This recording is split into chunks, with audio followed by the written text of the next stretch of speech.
আসসালামু আলাইকুম রহমতুল্লাহি ওবরকাতু। সুপ্রিয় দর্শক, আরও একটি নতুন ভিডিও নিয়ে হাজির হয়ে গেছি আপনাদের সামনে। আমরা আমাদের গরুকে কি কি ধরনের দানাদার খাবার খাইয়ে থাকি সেটি আপনাদের সঙ্গে শেয়ার করব। এটি কিন্তু আজকে নিয়ে এসেছি, তারই ধারাবাহিকতায় আমরা পার্ট বাই পার্ট কিন্তু প্রত্যেকটা খাবার কিভাবে দেই বা কতটুকু দেই, আপনারা আমাদের সঙ্গে থাকুন, দেখতে থাকুন।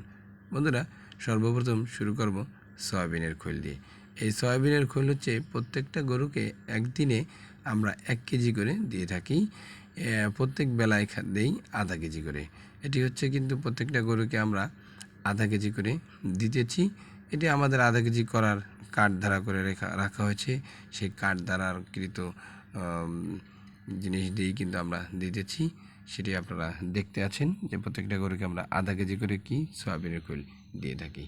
বন্ধুরা, আমাদের এই গরুর খাবারটিতে আপনারা আসবেন, দেখে যাবেন। আরও নতুন নতুন গরু কিন্তু এর সাথে যোগ হতেছে।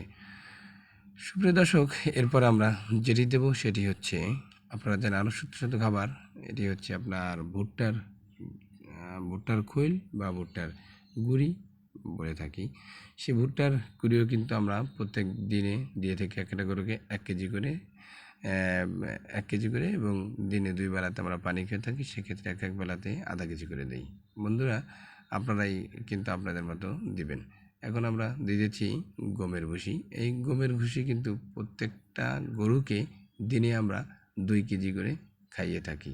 আপনারা আপনাদের মতো করে দেবেন, তবে অতিরিক্ত খাওয়াবেন না, কারণ আপনারা জানেন যেটা উপকার আছে সেটা কিন্তু ক্ষতিও আছে।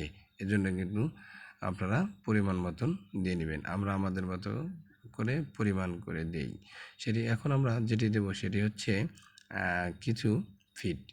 যদিও এই ফিড কিন্তু ডাক্তারি সাজেশনে নয়, এটি আমরা অল্প কিছু ফিড দিয়ে থাকি প্রত্যেকটা গরুকে 200 গ্রাম থেকে 250 গ্রাম করে, মুখে রুচি তৈরি করার জন্য, যাতে এরা পানিটা বেশ ভালো খায়। এখন বন্ধুরা, ব্যবহার করতেছি আমরা খাবার ছোটা। এই খাবার ছোটারও কিন্তু অনেক উপকারিতা আছে। বা এই খাবার ছোটা ব্যবহার করে থাকি 50 গ্রাম থেকে 100 গ্রাম। এই খাবার ছোটার উপকারিতা হচ্ছে, আমরা যে কাঁচা ঘাসগুলো খাইয়ে থাকি, এবং কাঁচা ঘাসগুলোর সাথে অনেক সময় জীবাণু থাকে। সেই জীবাণু গরুর পেটে গেলে গরুর বিভিন্ন অসুস্থতা হয়। সেই জীবাণুমুক্ত করার জন্য বা রাখার জন্য কিন্তু আমরা এই খাবার চোটা খাইয়ে থাকি। এবং এরপরে দেব আমরা চিটাগুড়। এই চিটাগুড় সম্পর্কে আমরা সবাই জানেন, অত্যন্ত প্রিয় ও গবাদি পশুর একটি প্রিয় খাবার, সেটি হচ্ছে এই চিটাগুড়। চিটাগুড়কে কিন্তু আমরা দুইভাবেই দিয়ে থাকি। একটা হচ্ছে খ্যার কেটে কুচি কুচি করে তার সাথে মিক্স করে দিই, এবং পানির সাথেও কিন্তু অল্প করে দিই, যাতে পানির স্বাদ বাড়ায়, এরা খেতে সাহায্য করে বেশি। বন্ধুরা, এখন আমরা আপনাদেরকে দেখাচ্ছি দানাদার ঘাস, কাঁচা ঘাস। সেই কাঁচা ঘাস কিন্তু আমরা প্রত্যেকটা গরুকে দিয়ে থাকি 5 থেকে 7 কেজি, তাও আবার কেটে ছোট ছোট করে। বন্ধুরা, আজ এ পর্যন্তই। আরও নতুন কোনো ভিডিও নিয়ে আবার দেখা হবে আপনাদের সঙ্গে। আপনারা আমাদের এই ফার্মের সাথেই থাকুন, ভালো থাকুন, সুস্থ থাকুন। আবারও দেখা হবে। আসসালামু আলাইকুম রহমতুল্লাহি ওবরকাত।